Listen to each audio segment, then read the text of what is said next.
আপনারা তো এই রাস্তায় চলাচল করেন কাকা, আপনারা কি সমস্যা হয় এই রাস্তায় চলাচল করলে? কি চান আপনি? আমরা চাই সাইডে যে একটা রাস্তা হোক, সাইডে যে সাইডে যে আমরা রিক্সা বা মোটরসাইকেল সিএনজি এসবগুলি চলার একটা রাস্তা হোক, আমরা একটা রাস্তা চাই। এই আমরা যে এখানে আপনারা দাঁড়াইছেন, কেন দাঁড়াইছেন? আপনারা কি সমস্যা হয় আপনার? আমাদের দুই সাইডে দুইটা রাস্তা দরকার, আমরা ছোট গাড়ি নিয়ে চালাতে পারি না।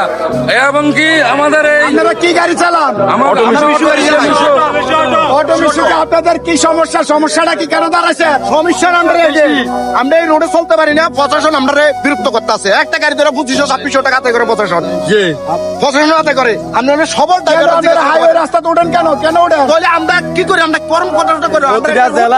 প্রতিটা জেলায় সাইডে রাস্তা আছে, হাইওয়ে রোডের সাথে বিপরীতে গাড়ি চলার জন্য, অটো মিশুক সিএনজি চলার জন্য সাইডে রাস্তা আছে। আমাদের কুমিল্লায় নাই, কিন্তু আমাদের চৌধুরী সাহেবের অবদান কিন্তু একটা উপজেলা আছে এখানে, হাজার হাজার কর্মী দিন আসা যাওয়া করে সাইডে কোনো বিকল্প রাস্তা নিয়ে যাওয়ার জন্য।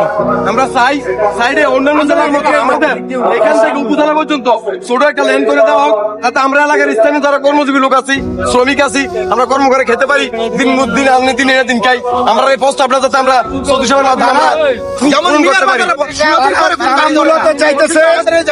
তারা মূলত চাইতেছে তারা খেটে খাওয়া মানুষ, তাদের কারণে এই 22 নং ওয়ার্ডের যারা মানুষ আছে, তারা যারা বিল্ডিং করে, অট্টালিকা করে, তারা বাজার হাট করে, বা ছেলে মেয়েরা স্কুলে যায় বা চাইলে মেডিকেলে যায়, এই যাওয়ার জন্য অটোরিকশা ব্যবহার করে।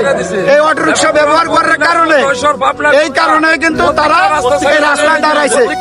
তাদেরকে কিন্তু এখন ছোট রাস্তা করে দেওয়ার দরকার। ছোট রাস্তা করে দিলে তাহলে এই দুর্ঘটনাগুলো হবে না এবং এই এলাকার মানুষ ভালোভাবে চলতে পারবে। এই এখানে শত শত অটো রিক্সা ড্রাইভার এবং সিএনজি ড্রাইভার তারা আজকে দাঁড়াইছে।